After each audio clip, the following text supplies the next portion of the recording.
Hello, everyone. Welcome to the Hormone Helper podcast. I'm Coach Andrew, your hormone helper from Fit for All Fitness. I personally coach over 1,600 men and women to help better understand their hormones so they can lose weight and get their metabolism back on track. With this podcast, you're going to hear from me and my special guests about everything from metabolism to thyroid to weight loss. And we even talk a little bit of sexy time as we chat to spread more knowledge thick like butter on your hormones. If you're ready to learn, I'm ready to share, so let's do this.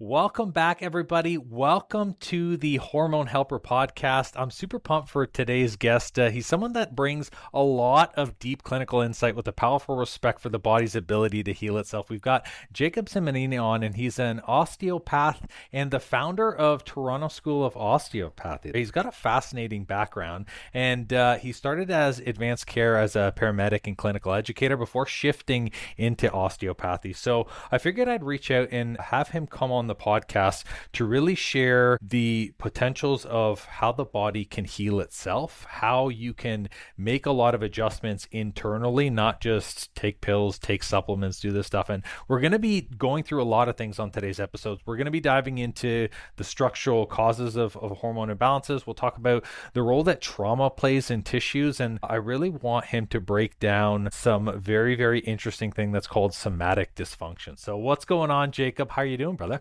Excellent. How are you doing, Andrew? Thank you for having me on. I am doing well. I'm really pumped. Tell us a little bit about you. Why osteopathy? Why go down this whole route and continue to work with people on their health and on their fitness? Well, first, like I said, thanks for having me on. I mean, I love this opportunity. I love talking about osteopathy, and I love talking about the human body and its ability to heal. Really, what ended up happening is I was a paramedic for a long period of time. I was an educator, loved it, loved being a paramedic, but I always felt like there was just something missing for me. There was just something different another path I needed to go down. Someone in the past had mentioned something along osteopathy, and I'm like, man, I don't really know what that is. So I looked it up, and when I found out what it is and I started studying it, I fell in love. It's just been a 10, 11, 12-year journey that's been absolutely incredible. Love everything about it because it really tries to tap into what Dr. Still was talking about when he created this idea back in 1874, which is what potential does the body have to heal itself, and how can we find out and how can we interact with the human body to try and help it along its way. And that's really what osteopathy is all about. It's about trying to find that, and it's trying to help somebody find health within their body. And I think from the outside looking in, as a fellow practitioner but not in that field, it is very interesting to see that people still think that osteopathy and the work that you do is still very woo-woo, and I feel like it's not mainstream yet, which is insane because you said 1864, which is like 74. That's a lot of time that people should actually know that this exists, and yet people don't know that osteopathy exists as an option. Why do you think that is? Or why do you think the visibility is not there? I mean, it's very interesting, the path of osteopathy. I mean, a lot of people feel like it's unknown, yet it's been around since 1874. Just to clarify, down in the United States, they're osteopathic physicians. So they go to medical school, phenomenal programs down in the United States. So it's viewed a little bit differently down there. I think in other countries, it has become more and more popular, especially over in Europe, and here in Canada, it's becoming more mainstream as people begin to find out about it. But I think part of the issue is just the difference between the United States, between Europe, and the fact that other modalities such as physiotherapy, chiropractor, massage, your mainstream medical doctors, all those proliferated, whereas you didn't see osteopathy do the same thing due to different reasons. So now it's starting to proliferate itself just due to the fact that people are becoming more and more aware of it. They're looking at a natural way of trying to heal their body. They're looking at other ways to approach issues that they're having. And once they start seeing an osteopath, you start getting word of mouth out there. It's starting to spread like wildfire. Nice. Well, I'm really glad to hear that. Some of the listeners are on very different stages in terms of their health. A lot of them are actively working on things. What are some of the things that people can go to an osteopath for? Because there's a plethora of issues that might exist that someone may recognize that an osteopath can help, or they might say, I never knew that osteopathy can help with this. For sure. I mean, because it's an unregulated field, we have to be careful about the wordage and verbiage we use. So one of the things I like to say to people is I like to use the term dis-ease. So not disease as in the term of like tumors, cancers, things like that. It's more of dis-ease. So your body is not in ease. So when there's something wrong with your body, you can see an osteopath and they can help you find out what some of those issues might be underlying that are contributing to your body not feeling at that level. And it could be a musculoskeletal injury, pain, sciatica. It could be issues where you just feel like your digestion isn't there. Maybe you're a little bit, you're having acid reflux, all these different types of things that are happening in the body that are not at ease. Then an osteopath can help to try and find out whether or not we can intervene and be able to help that person find health within their body. So I don't like to specifically say that we come out and we say, oh, we're treating this, we're treating that, we're treating that. Right. With the verbiage, especially in Canada, it's more along the lines of, listen, if your body isn't feeling where it should be, it's not optimized, then that's what you need to go see an osteopath for. And we usually can help out with most types of situations, especially things like post-concussion recovery. Like I said, digestive disorders, whether you're having problems with acid reflux and things like that. Sometimes we can help your body find health within that. And MSK issues, right? The back pain, knee issues, plantar fasciitis, all the regular MSK issues that people suffer from. Nice. There, oftentimes as a practitioner, I get questions from people. What is the difference between someone who's doing osteopathic work and someone who might be a physiotherapist or a chiropractor? Because people think that manual adjustments and manipulation, it's all the same. It's just manual manipulation. When, just like there's two differences between them, there's also a difference between what you do. So how does that type of work create that separation, or what's a little bit different? For sure. I mean, they're great at what they do, and there's a role for everybody in the field of health when you look at it. But when we really, what differentiates an osteopathic manual practitioner in Canada from anyone else is our view of how the body functions.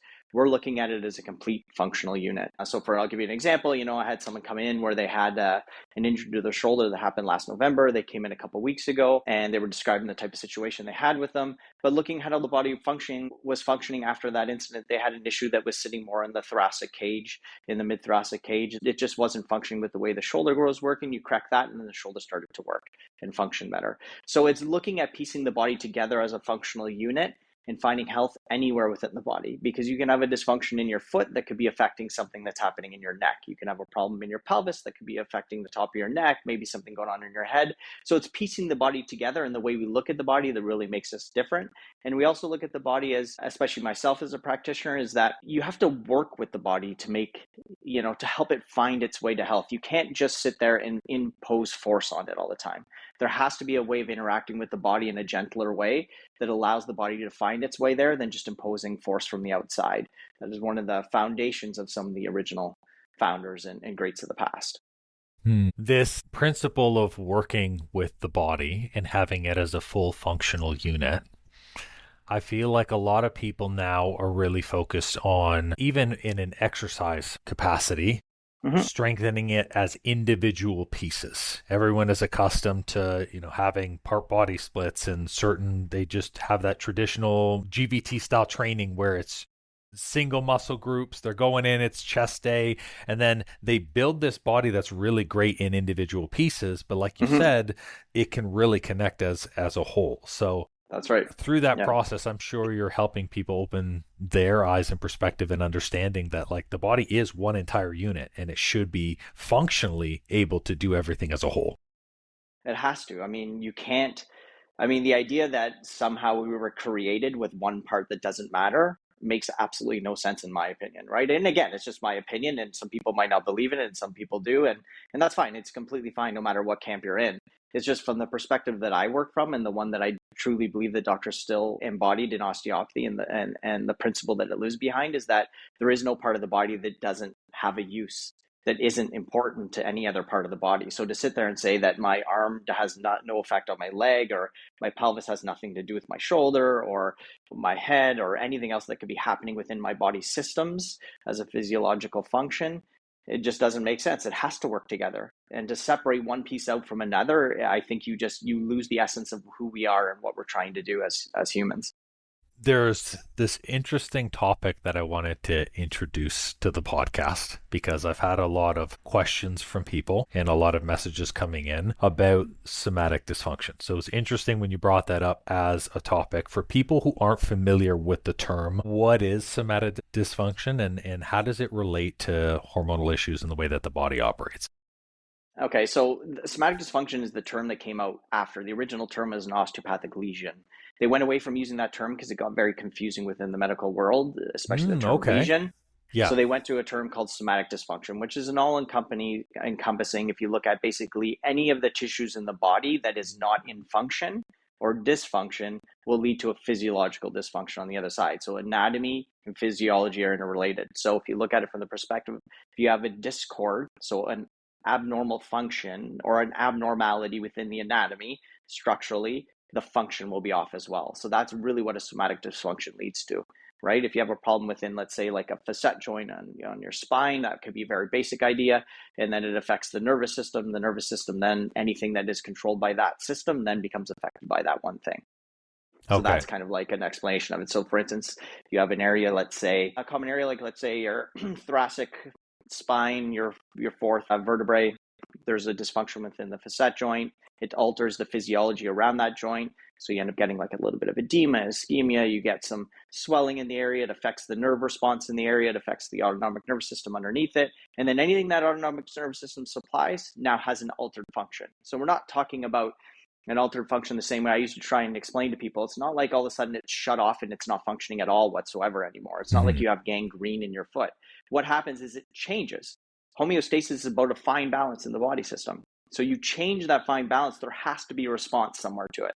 So it's the same idea there. You have these things that happen around that joint, then all of a sudden that nerve just changes its function a little bit. Well, anything it supplies the heart, it supplies the lung, it supplies blood flow up into the brain, it supplies it up into the neck. Any one of those functions can change a little bit. So that homeostasis is out of balance a little bit. So then what happens? Well, you might see something happen, right? You might feel something happen. That's the essence of what a somatic dysfunction is. So, how does this disrupt potentially the hormonal balance with people or the way that their metabolism is operating? Because when I hear the word nervous system, and when the people listening hear that, that's not something that they can physically see. Sometimes it might be easy to feel the dysfunction, but you don't always physically see it. So, how does this disruption start to really affect them from a chronic state, or over time they start to see that change? Yeah, so don't forget it's a neuroendocrine system, right? The systems work together. Okay, and how it affects it is it's widespread. It's quite fascinating when you really get dive deep into looking at it. So I'm going to try and keep it as peripheral as possible, right? So Yeah. let's think about it from the perspective of an example would be a little bit easier to work with. So if we look at our basic cell lives within a fluid environment, and around that cell is fluid, and within that it lives within a matrix of fluid and a ground substance within the fascia, and you have all this fluid system in the body. If you look at what this doctor in the past, in the 1940s, Dr. Sutherland talked about, he said basically, if you look at health within the body, health is a harmonious and undisturbed flow of fluid between all the tissue levels of the body. So if we look at the endocrine system and hormones, well, it's an information system. It's a system of transporting information from one area of the body to another to turn things on, to turn things off. Well, that has to happen in a fluid system. It's happening within your circulatory system. Well, how does fluid get through your body? It goes from one compartment to the next. Well, if it can't get from one compartment to the next properly, you start to have a change in it. What does it have to flow through? Well, we have these things in our body called diaphragms. So our body is made up of these diaphragms, which is basically like these fascial layers or your respiratory diaphragm. You have one in the thoracic, one in the pelvis. Those are your main big ones. The fluid can't get through those diaphragms properly, whether it be a pressure compartment problem, whether it be through one of the little framing that it goes through.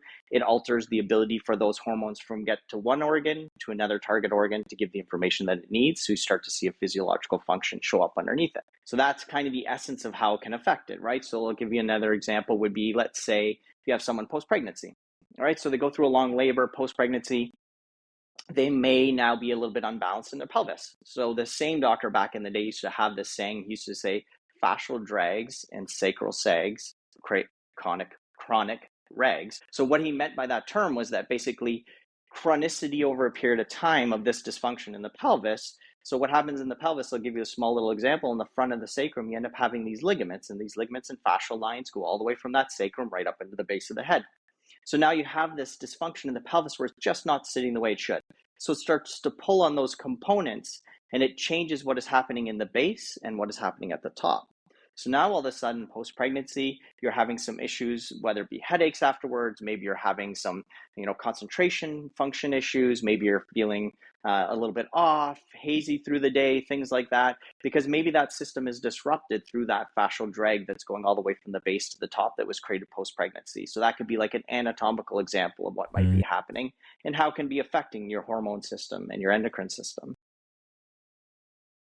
That's a very prompt example because my wife is literally halfway through her pregnancy. So it's very interesting how, in seeing that, I can also see how when those structures shift, it's something that you do have to watch. Pregnancy is a really great example of a dramatic shift.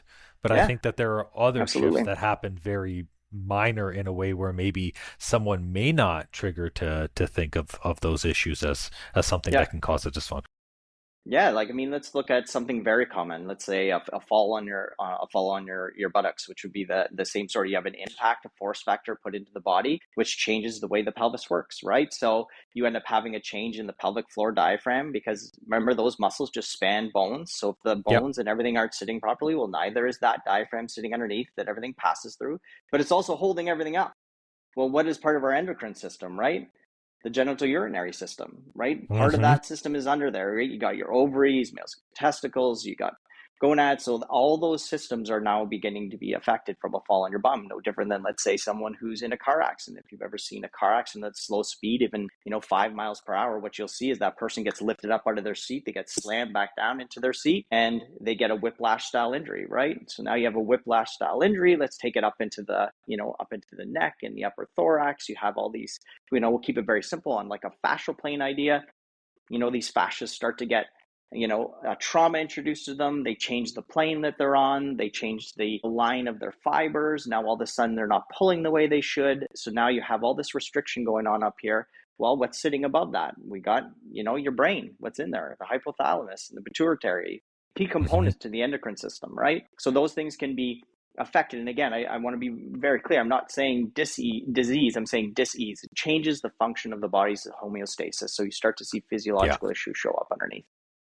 I think, and I appreciate you giving a very clear and concise breakdown of the way that this operates, because a lot of people don't understand nervous system, blood flow, hormone regulation, fascial tissue. That's all connected, and the way that your body delivers things plays a large role. And I feel like traditional medicine and functional medicine is taught in a way where they're going to almost take a screenshot. When you're looking at something like blood work, for example, you're looking at exactly what it is in the moment, and it doesn't really tell a complete picture. And if someone is having these imbalances or they're feeling symptoms in which they're eating healthy, they're exercising right, they are doing all of the right things, but they're still having a lot of these inflammatory responses, this is where something like osteopathy is a really great tool and a resource, because there might be something deeper out of balance or out of alignment that really you can't see visually or you can't measure on a blood test. Absolutely. My question, which I'd love to put to you, is like, why is this not one of the things in which people should really be checking alongside doing blood work or assessments? Well, going back to that too, I'll get to that in 1 second. But when you talked about it perfectly, in that the blood work is a snapshot of an instantaneous moment. But yet we are constantly changing. Every 7 years, we're brand new people, right? Like who we are today, who you and I are here having this conversation. When we get up tomorrow, we're going to be a partly different person, right? The calcium that's in our bone is different yesterday than it is today, than it is tomorrow. So that snapshot isn't a full representation of what's actually happening. And I think within the medical community, doctors are absolutely phenomenal people, extremely intelligent. But part of their process of the way they're taught of it in segmental components, right? And they're taught of it as, you're a specialist in kidney dysfunction, you're a specialist with neurology. So they separate everything out instead of looking at it as a holistic approach. And again, their approach end is a medication, right? So that there is their approach end. So you need some sort of evidence, whether it be a blood test, whether it be an MRI, there has to be a reason that I'm going to give you this medication, and this medication is going to change something physiologically inside of you that we have a reason for. So it's just that their thought process is different. They don't look at it the same way.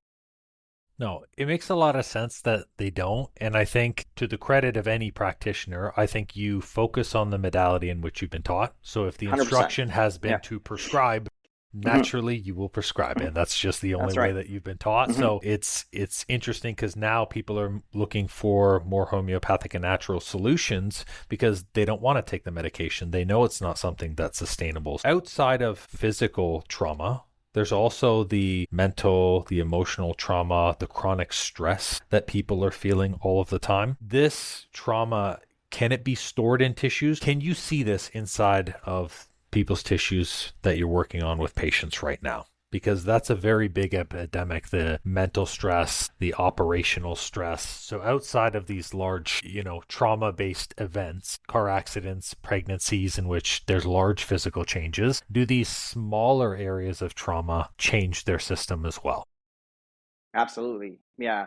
There is no, it's not a graded response, right? So it's not the more trauma you have, the bigger the response. It actually doesn't work that way within the body. It could be the most minute change and dysfunction within the body that creates a large response. So it's not graded based off of the size of the dysfunction within the body. The smallest thing can create a greater response than a bigger thing. So it has nothing really to do with that. And to be able to see it, it's not seeing with your eyes, right? We have, one of the old docs used to say, we have thinking, seeing, knowing fingers. So our ability to put our hands on someone, we're able to feel things that are happening in that tissue that you can't see with your eyes, right? And, I just came back from this really, really good course from this doctor in the US. His name's Dr. Koss. And he talks about, he learned from Dr. Fulford, just phenomenal osteopaths of the past. And he said that you cannot see what you know and you cannot know what you see, right? So it's not about seeing with your eyes, it's about feeling what's happening, right? And those tissues will show you what's happening, especially the myofascial tissue, because they will align along a line of stress or a vector of a force that got entered into the body, different from what its normal function will be. And you can feel one area of the tissue and say, okay, it's moving in a specific way. I can feel another area of the tissue, oh, it's moving in a specific way that it's supposed to, but this area is not. And you can feel that in them. And it could be a small area, it could be a big area, but the influence is grandiose because it's affecting how the body functions. It's one unit.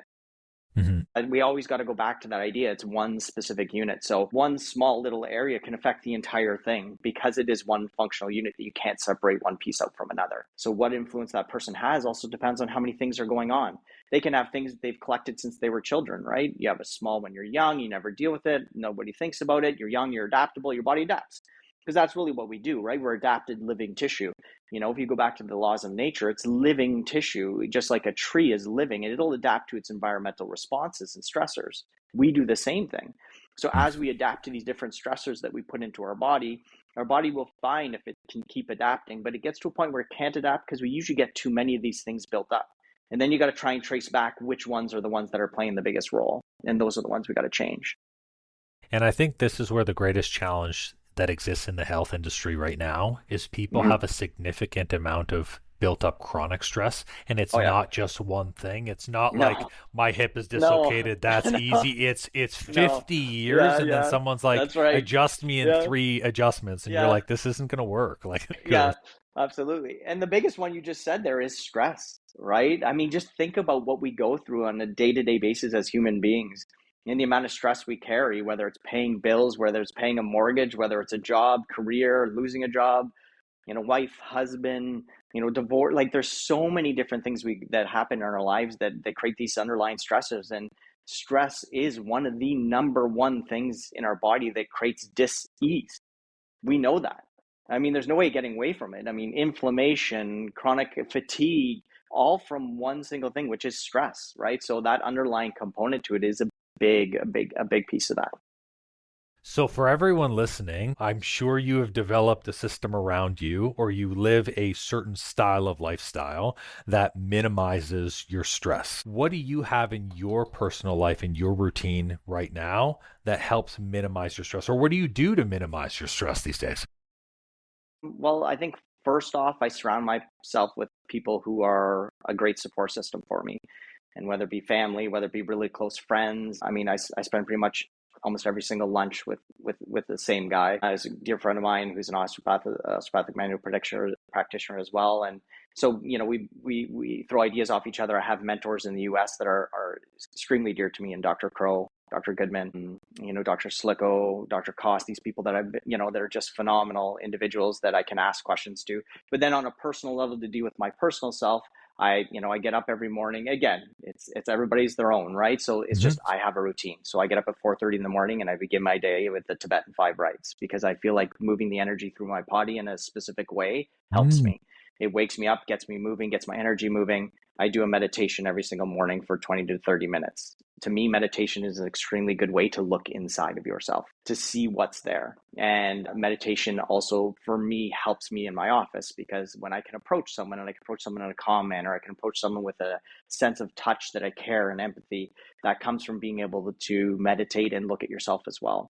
And then the self-help books, podcasts. I absolutely love listening to Peter Crone. I think he breaks it down into a very digestible format of the way we look at life, and like Gary Weber, or some of these people who've done a lot of work in that field. So I spend a lot of time in that kind of field. I read philosophers and things like that. It just helps you try and understand what it is that we react to, because really what we're doing is we're reacting to things that happen to us, and it's our reaction that really creates the stress, right? Because they're just things happen.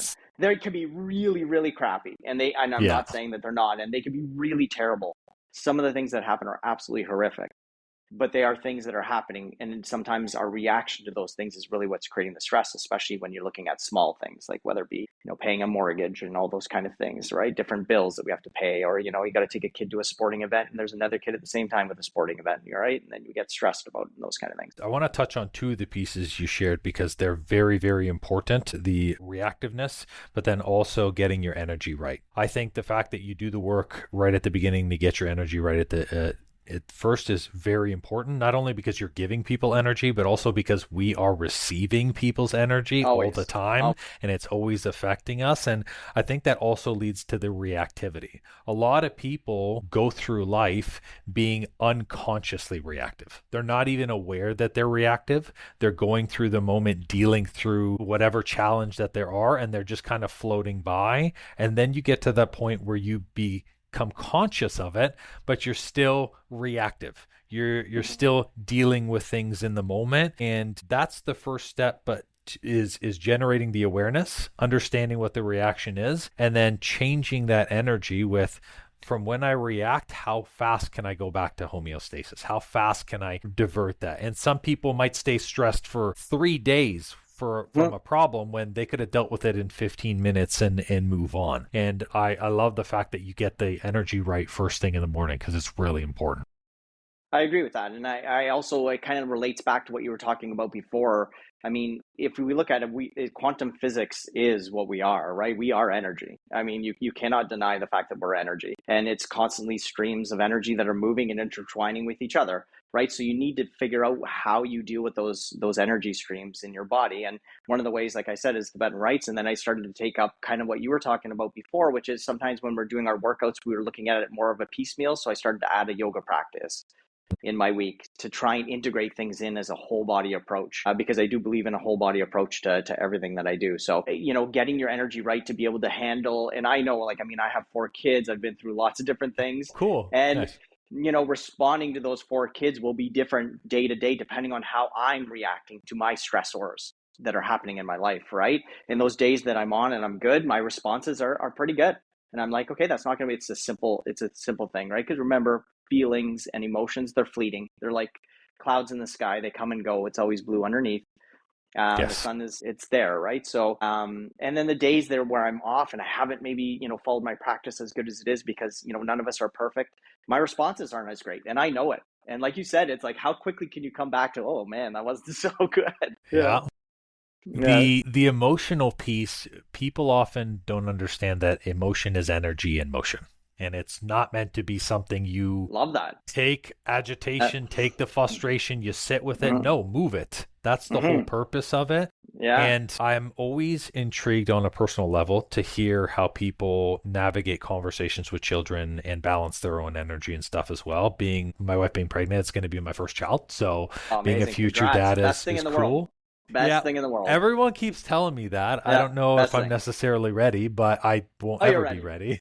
Yeah, none of us Ready are. is That's the beauty of it. Ready is just yeah. no one is ever ready. So you just approach it the best you can. Every situation you can only make. I love it. Like Peter Crone says, you can only make the decisions you can make with the amount of information you have in the moment.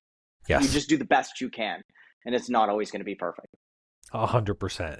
And I do think, especially knowing the knowledge that I do know about health, growing up and helping my kids grow up in an environment where they can understand how to move this energy quick and they can understand Yeah. how to be at peace and regulate is Yep. something that's really, really important, because a lot of people do have a body disconnect Oh where yeah. their mind and their body is a completely separate entity and they're all in here and it's just humming like a machine and they're not being present. And the work that you do around fascial tissue, around making sure that we're realigning the body internally, is not just a physical thing. Like, I really Mm-hmm. want to stress to everyone listening, Yep. it really is connecting with your body in a way where you feel attunement. Like, I'm That's sure right. you know the days where you feel off, Oh yeah. connecting it back to what didn't I do? Was I not fully present in the meditation? Was I not fully there with the workouts? All of that is all connected. And the more you practice that like a muscle, the more you strengthen that mind to body connection. Absolutely. And there is a big disconnect between that for a lot of people. They've never really been, made aware of this idea of, a lot of people use mind, body, and spirit, but as Dr. Still said, it's mind, matter, and motion. And I love how you said emotion is just emotions in motion, right? It's emotion, and mind, matter, and motion is the same thing, right? We're constantly, we're in motion all the time. There's a mind, there's matter. It's all interconnected together, and it all has to be addressed if you're going to look at it as one complete unit, right? We're triune, we're together in one complete unit. So a lot of people are disconnected in that. So to start to become aware of like, okay, I woke up this morning, started to do my day, and then did I recognize that I was a little bit off when I answered that question, or I got to work and I'm just like, something's a little bit off. What did I miss? Did I miss something? Was I, off in my routine? Was I off? Is there something going on in my body I need to get addressed? Right? Am I feeling off? Like, am I just feeling like a little bit dazed today? I ate some food. I went to the washroom, but things just don't feel normal. They don't. They feel a little bit off, and it's been 2 weeks now. Maybe there's something I need to get addressed. Maybe there's something imbalanced in the body that needs to be brought back to balance to allow the function to show itself. Having someone look at just what's going on, what's Mm-hmm. happening, how are you feeling? I feel like that's a very great tip that you kind of unknowingly gave to people, because a lot of people were asking me, where do I start with this work? Mm-hmm. People are often overwhelmed with the amount of action that they have to take, Yeah. not recognizing that it's just one small action every single day. First thing, put it down on paper. How did I feel when I ate this? How did I feel Yeah. when I did this? How did I feel when I wake up? All of these things bring greater awareness, which then lets you take action on stuff. And sometimes the action is just noticing it's because I didn't do my daily routine. I didn't do the workout. I didn't, and that brings it back to the forefront. Would there be any other tips or any other advice that you would give to people that would help them either increase their connectivity to their mind and their body, or even just improve their health listening to this podcast? Yeah, absolutely, for sure. And I absolutely love what you just said, which is it can be overwhelming, and people will find it overwhelming, and they're like, "Oh man, I got to do this. I got to get up at this time. I got to add this in." Start simple. Start very, very simple. And if you think about it, I mean, I'm going to go back to the roots that I love, which is osteopathy, and it's based off of nature's laws. So you can do something as simple as get up in the morning and go for a walk in nature if you have the ability. You have a trail near you. You have, tons of parks around you. Go for a walk in the forest. Go for a walk in nature. They've already shown that a walk in nature itself can reduce the stress hormones that you're producing in your body. So just as simple as go for a 10-minute walk in nature, 15-minute walk in nature, quiet, solitude. Because people think, oh, well, if I have to start a meditation practice, that means I've got to sit and I've got to sit for 30 minutes and I can't say anything, I can't do anything. No, how about you start with something simple? You could walk in nature in quiet and in solitude, and that's meditative in and of itself. So start with something simple and then record. I love how you said it, but you got to give it some time. Do that for, I don't know, do it for a month. Record how you felt every single day. Change one thing you ate during the day. One thing. There's certain things that are inflammatory. There's certain things that aren't good for your body. Say, hey, you know what? Today I'm going to eat a little bit more fruit, and I'm going to take away a little bit more of this. I'm just going to see what happens. I'm going to drink a little bit more water. I'm going to do a walk in the morning, and maybe at night I might even do another walk out in the forest or a park that I have near me or out where it's nice, quiet, and just have some time to myself. and see how the differences change. Just keep it simple to start with. Then you could build the other things back into a practice over a period of time. But again, I always like to use the word practice because it is just that. It's a practice. It's not perfect. It's never going to be perfect. You might not have, 30 minutes tomorrow morning to do what you wanted to do. So can you do something for 2? Can With you do something for 3, 4, you know?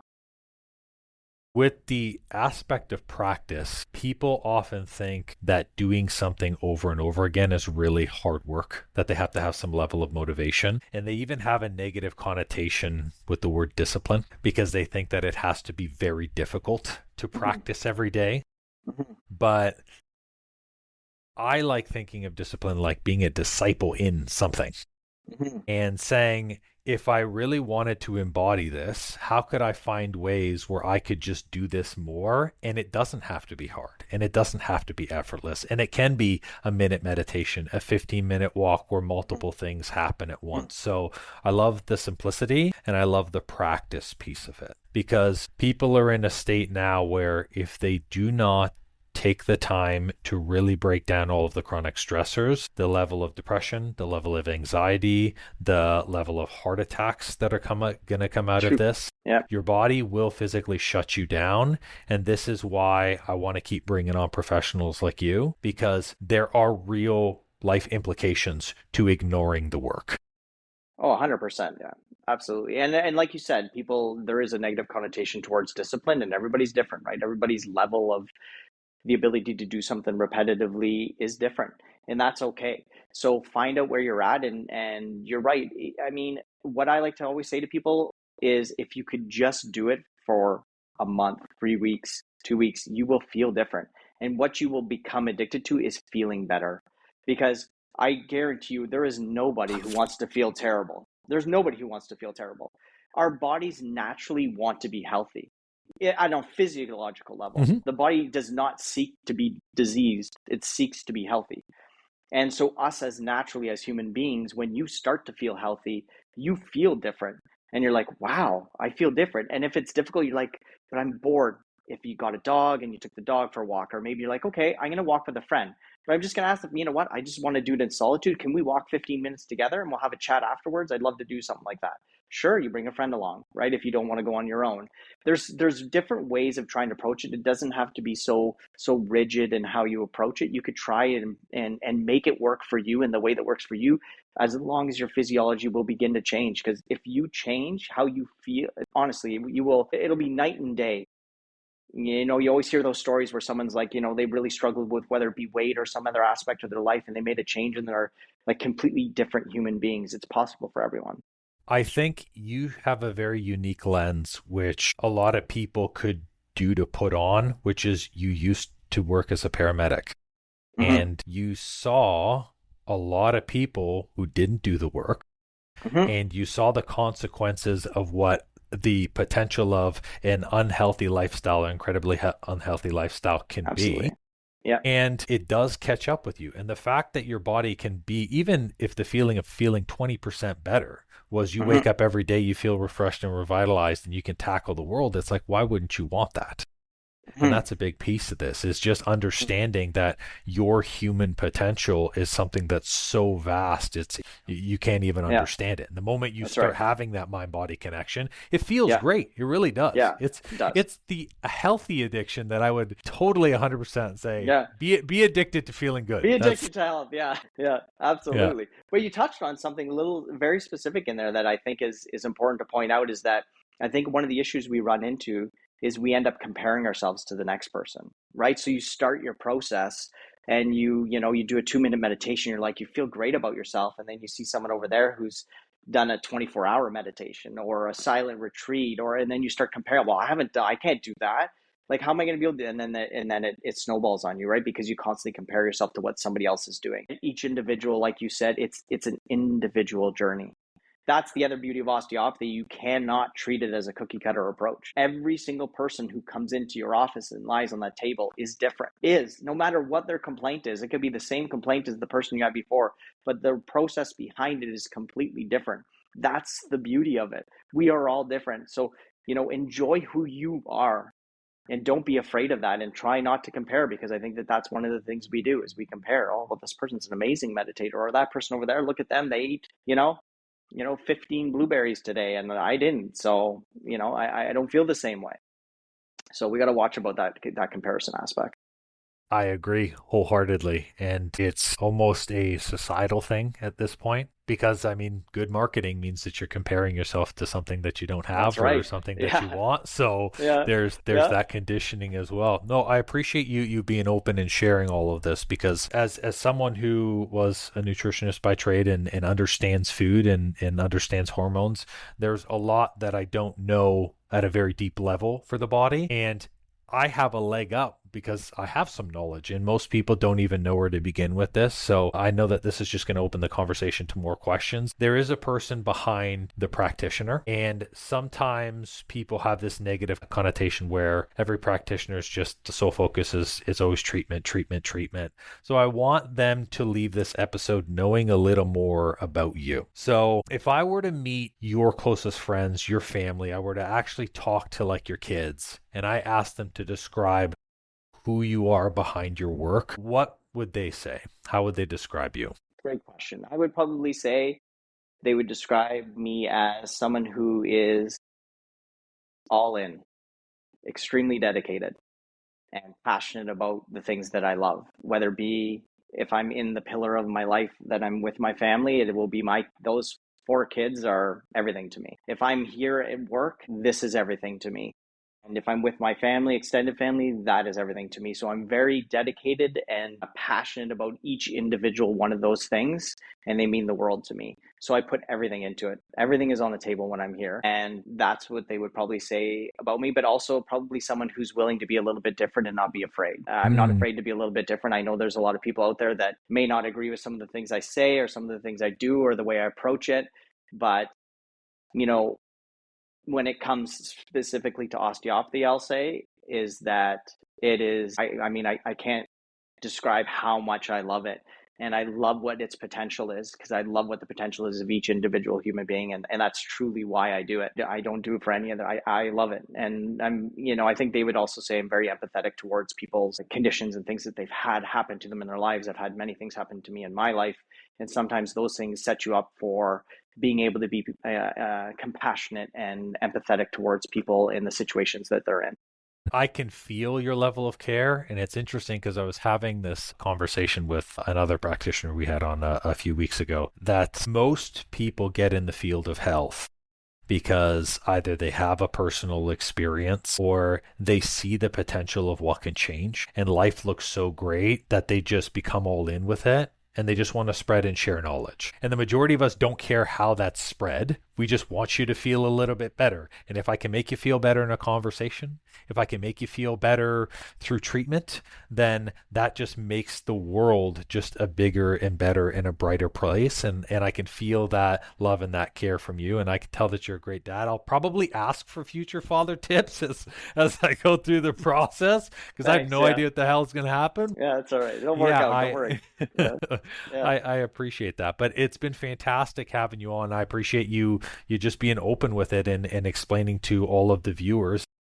I encourage you guys listening to really start doing as Dr. Jacob said, which is like being more aware, listening to your body every single day. Try to be intentional with how you are feeling and what's coming up for you. And then just take the first step on it. Like you said, be super simple. Take it on a step-by-step basis. There's so much that can change for you and the potential that can grow. And I encourage you guys to do that. So, and thank you so much for coming on. It was fantastic chatting with you and learning more about everything health, which has been great. I really appreciate you having me on, Andrew. I've loved it. It was great conversation. I need to make sure that everybody's clear that in Canada, we're not doctors. We're just osteopathic manual practitioners, but we absolutely love what we do. And I will leave you with the essence of what osteopathy is, which is Dr. Andrew Taylor Still said. He said, harmony only dwells where obstruction does not exist. That is osteopathy. Well, it seems I'm all out of info juice for today. That's all for this episode. And thank you so much for listening. Please leave a raving review for me if you've learned something good, and make sure to subscribe to the podcast so you don't miss an episode. Now, if you're in the mood for some more great content and tools to get your hormones on track, why not check out our free Facebook group and the blog on our site? We do amazing weekly trainings in our group that me and my wife call Tea and Teachings that give good tips for anything hormones and metabolism related. It's also a great community where you get to share your goals and success with like-minded people just like you. I'll make sure to drop both the Facebook group link and the blog link in the show notes for you. Or if you're ambitious like me, the name of the group is Weight Loss and Balanced Hormones. It'll say Fit for All beside it with a picture of me. So come and join us and have more fun.